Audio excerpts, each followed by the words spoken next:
welcome back to another video. Today I have more art from the Energon universe. I've said it before, but the most fun I'm having in comics right now is through the Energon universe titles, the shared universe of Transformers and G.I. Joe.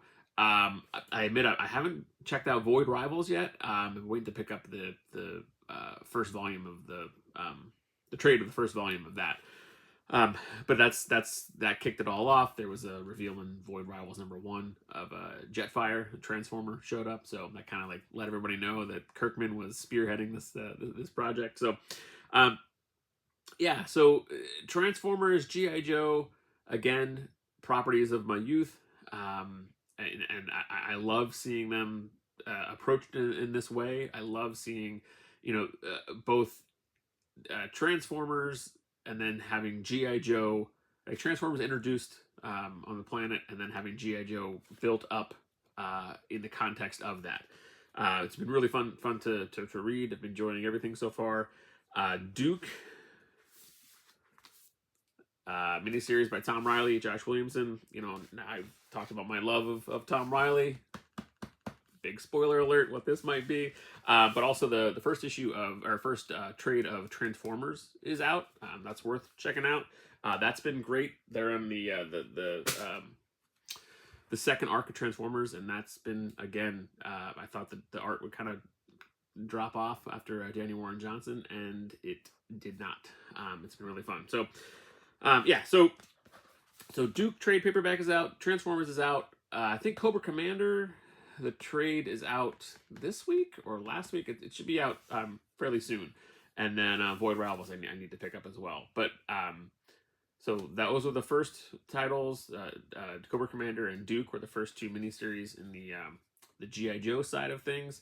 And then currently we have Destro and Scarlet going on.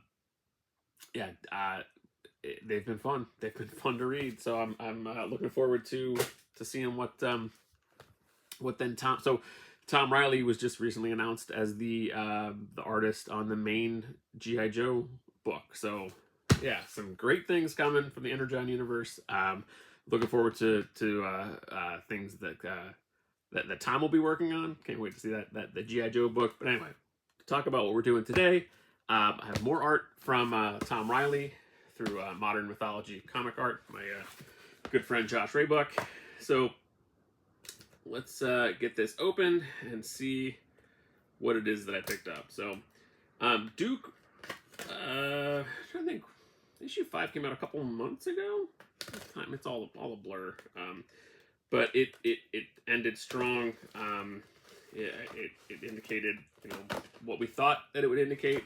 It kind of leads into the formation of G.I. Joe. So that's not really a spoiler. That's just kind of that's marketing that makes sense. So all right. So let's see what we got here. So there's a couple things, couple pages here from Duke. Like I said, should be no no mystery as to what's in here.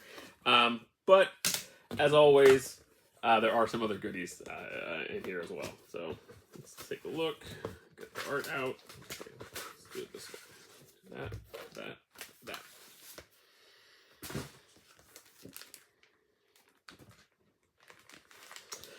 Yep. I'm taking that sneak peek. So, all right, let me try to get this out here and without showing too much of what might be in here. Yeah, I always love dealing with Josh. Really friendly guy. He knows I'm a huge fan of Tom's work. I recently have actually, I sold off a couple of pieces of Tom's work because I love supporting him directly, and then over time, then once he got onto like the G.I. Joe side of things, I was like, okay, I'm about to spend probably a lot more money, so I need to kind of reevaluate some of the things that were already in my collection, and some of the things that I bought I really liked, but a big reason why I bought them was it's Tom's art. So in the you know, in the continual reevaluation of the things that are in my collection, and you know, the just the curation of the collection, um, you know, some things became expendable when I realized I was going to be buying a lot more GI Joe art. So, all right, so yeah, these are fun. Uh, there's two warm up sketches that are included in here. So they're both from Marvel characters, and first one is this. Oh, again, Tom, something on the back here. This really cool Spider-Man, Peter Parker, Spider Sense piece that I remember seeing him post this, and I just thought like that's just a great, you know, great little image yeah, it's just I don't know how to. That's just I love the dark, the shadowing under his eyes, like it's the foreboding that something dangerous is coming. That's just really great. Now is this like a Conan? I don't know. Is that I'm not sure what that is or who that is, but kind of has like a Conan vibe. But yeah, and you could tell there was something else there that he just draws on everything. The dude draws on everything. All right, so the next warm up sketch I have, uh, again, something on the back again. Cyclops, good old 90s Cyclops outfit, you know. Some of the first art, the first art I bought, actually one of the things I recently sold. Tom did the Marvel Snapshot X-Men book that was focused on a young Scott Summers, which was a great single issue about a young Scott Summers who was introduced to the world of superheroes, and he thought, okay, you know, maybe that's my place in the world. And it was like, you know, a book about his identity and like how to come to terms with him being a freak and, you know, all these mutant powers, and it was a great read. But there was one of the covers. The cover that Tom did was a variant, and it had a good monster vibe. But again, main reason I bought it was because it was Tom's art. The Marvel Avengers, like the Marvel characters, Avengers, I like them. But you know, GI Joe stuff is, you know, a little more near and dear to my heart, given that there's a certain level of nostalgia that's attached to, you know, the property of GI Joe, and that's not something that, like, that property is not really something that's represented in my collection. And yeah, I've just been kind of going a little deeper dive into the Energon universe. So I'm happy to see Tom work on these projects. So anyway, again, just a thing to share, like what my thought process is when it comes to buying, selling, what to, you know, what to let go of, what's coming in, and the why. I still love that piece. I love, you know, that cover, but it turns out that the person I sold it to is a huge Cyclops fan, and you know, I'm not a huge Cyclops fan. I like, you know, the character, but it's not like my main interest. And the person I sold it to, that is like one of their main interests, their main focal point of their collection. And so it feels good to see that piece go off into a collection where I feel like it truly belongs. I had it because I wanted to support Tom. I liked it, but there was a better collection out there for it. And I think, again, you know, the more you share and the more you know, kind of talk about this stuff, and you make connections, you see those that there's a better fit for some of the art out there, and that you don't need to hold on to these things, and just because you have it. And I think it's okay. I think it's all part of the process. And yeah, anyway, so there's that one, and on the back of it there's another Cyclops sketch. So dude draws on everything. All right, so yeah, okay, so let me get this to grab this while we're thinking of it. So in the Duke miniseries, I mean, there's somewhat spoilery in what I'm about to show, just because it's from issue 5 of the series. Now, if you've watched any of the other, I've picked up some other art from the Duke miniseries, some pages, actually, page from issue 1, page from issue 3, and then a spread from issue 2. But the main thread of the story is that Duke is on a mission to figure out what happened. He in Transformers issue 2, he has an encounter with Starscream, and Starscream kills his friend, kills Duke's friend, and then Duke goes on a mission to try to figure out, okay, what the heck was that? What was that robot? And to try to figure out who's behind it, and who he eventually suspects is behind it is Destro, because he infiltrated the Mars kind of warehouse and saw some tech, some weaponry vehicles there. So he strongly suspects that Destro is behind, that Starscream was one of Destro's weapons, and so the miniseries leads to a confrontation with Destro and Destro's the battle android trooper, which was always one of my, actually always loved that design of that character. So actually, we'll just leave him out because you may see him soon. All right, so in the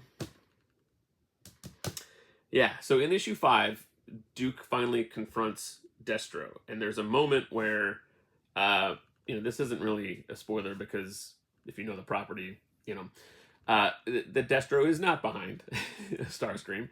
So Destro has this moment where he's like, Duke says, how could you do this? You were responsible for killing my friend. And Destro's like, yeah, that's not me, man. That's not. I don't have that. No, I didn't make that giant robot. So there's a moment where Destro kind of reaches his hand out and said, hey, we could figure this out together. We could work together. And there's this moment where you think, like, oh, is this going to be, is Duke going to pair up with Destro? Which, again, is really fun to see with the Energon universe, because it's characters we know, but we don't know where things are going. I mean, in that universe, Baroness is currently aligned with Duke and G.I. Joe. So we know the characters, we know the existing relationships, but we don't know where this path is taking us. And that's, I think, the excitement of the promise of the Energon universe. Is there's characters we know, but it's fresh. It's kind of like an ultimate universe version of Transformers and G.I. Joe, and I am loving it. Anyway, get to the art. Shut up, Carl. All right, so there's that moment where Duke says, hey, let's join. So he reaches his hand out to Duke, and they do the like the brother handshake, and then Destro pulls him up, and Duke just like headbutts Destro, which I'm not sure if that's the brightest thing to do with the man with a a metal mask, but whatever.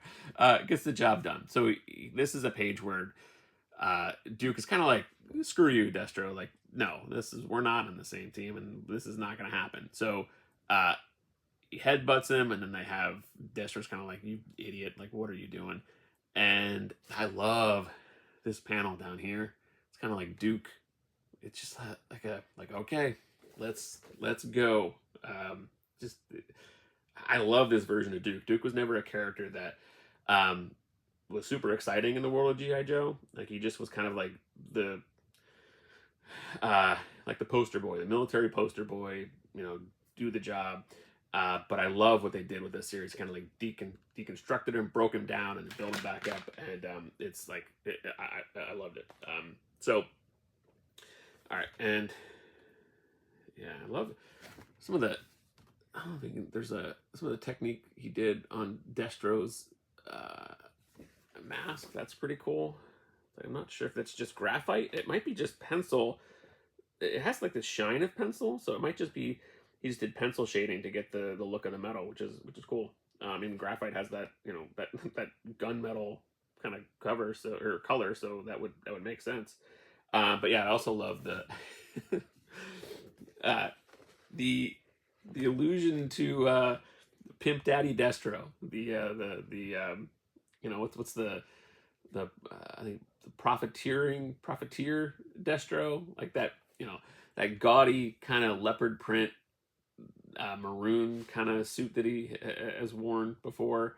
But yeah, like that, he's uh, what that costume is referred to is like Pimp Daddy Destro. So anyway, I like that Tom did the lining of his suit coat here to kind of nod to that look of Destro, that version of Destro.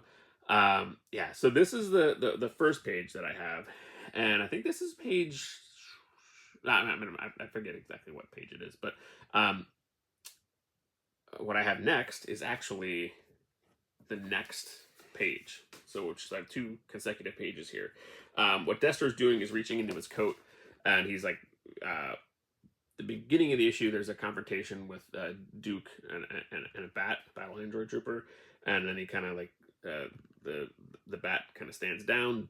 Destro has a talk with Duke. Duke kind of says, "Screw you, we're not buddies." And then Destro is like, "Fine, have it your way," and reactivates the bat.